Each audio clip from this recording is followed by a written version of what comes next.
Samantala, inalerto naman ng Agriculture Department ang mga mangingisda at magsasaka sa mga lugar na dadaanan ng Bagyong Tino. Yan ang ulat ni Vel Custodio. Naglabasan ng abiso ang Department of Agriculture sa inaasahang pananalasa ng Bagyong Tino. Doon sa mga magsasaka na matured na yung kanilang mga pananim, this early, mag-harvest na. Marami tayong pinamigay ng mga combined harvester para mas mapabilis yung kanilang pag-ani ng mga ready na ma-harvest na ng mga palay, mais at kung ano pa. Yung mga bangka, dapat itatabihan, yung kanilang mga alagang hayop, ilagay sa mga ligtas na lugar para hindi maapektuhan. Patuloy naman ang pagbabantay at pagbibigay abiso ng DA dahil hindi pa inaalis ang pag-asa ang posibilidad na paglakas ng bagyo. Samantala, nananatiling stable ang presyo ng ilang mga pangunahing bilihin sa Kamuning Public Market. Walang paggalaw sa presyo ng gulay kagaya ng ampalaya na mabibili ng 115 pesos ang kilo, ang talong na 100 hanggang 140 pesos, ang kamatis sa 63 pesos at repolyo na 120 pesos ang kilo. Pero nananatiling mataas ang presyo ng sili na 450 pesos ang kilo dahil pa rin sa mababang supply. Para naman sa mga balak makulam na isda, good news dahil bumaba ng hanggang 40 pesos ang presyo ng bangus na 240 pesos per kilo na lang mabibili. Mura rin ang tilapia na 160 pesos ang kilo. Pero bumaba daw ang supply ng galunggong kaya binebenta ito na 400 pesos kada kilo. Mabibili naman ang isang buong manok ng 200 pesos. Stable din ang presyo ng karning baboy. Ang kasimbat pigi ay mabibili ng 340 pesos kada kilo at 380 pesos naman sa liempo. Hiling ng retailers na sana wag nang gumalaw ang presyo nito hanggang sa Disyembre kung kailan inaasahang tataas ang demand ng karning baboy. Diskarte ng mamimili na si Ralph na wag nang makisabay sa dami ng inaasahang mamimili habang papalapit ang holiday season.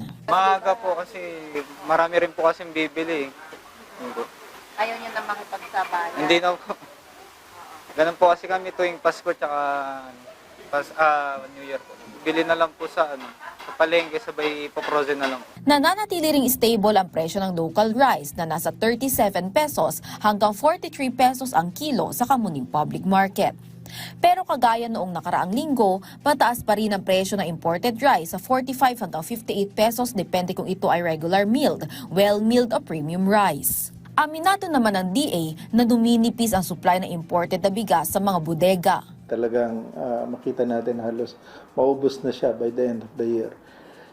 Baka nga before December, paubos na yung imported. Ang maganda naman dito, marami naman tayong locally produced rice.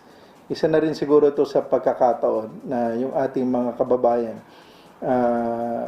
mas i-consume yung mga bigas na pinoproduce ng ating mga magsasaka. Sa ulat ng DA, nakakitaan ng pagtaas ng farm gate price sa local rice na makakatulong upang hindi malugi ang mga magsasaka.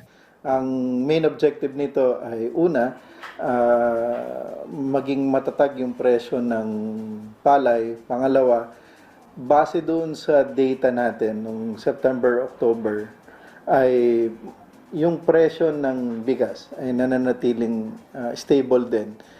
Nag-hover lalo yung regular at saka well-milled, nasa 38 hanggang 42 pesos. So hindi ganun siya tumaas. Nakita rin na merong paggalaw doon sa presyo ng farm gate. Dati-rati nasa 8 pesos siya and 10. Ngayon nakita tayo 14, 16 pesos. And hopefully with this another extension ng import ban, mas lalo pang tumaas yung presyo ng farm gate. Hiling ng magsasaka na si Freddy na maging tuloy-tuloy na sana ang pagtaas ng presyo ng pagbili ng palay ng mga pribadong traders sa magsasaka. Nung magpani kasi ako, 12 pesos lang eh. So hindi lalabas talaga yon. Talong-talo talaga. Kung medyo magandang ani mo, magiging tabla ka. Pero kung medyo mababang ani mo, wala na.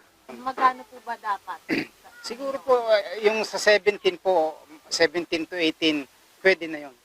Nakatakda namang magpulong ang Agriculture Department at Steering Committee para sa pagtatakda ng palay floor price para sa pagbili ng lokal ng pamahalaan at government agencies ng palay sa ilalim ng Executive Order 100 at 101. Vel Custodio para sa Pambansang TV sa Bagong Pilipinas.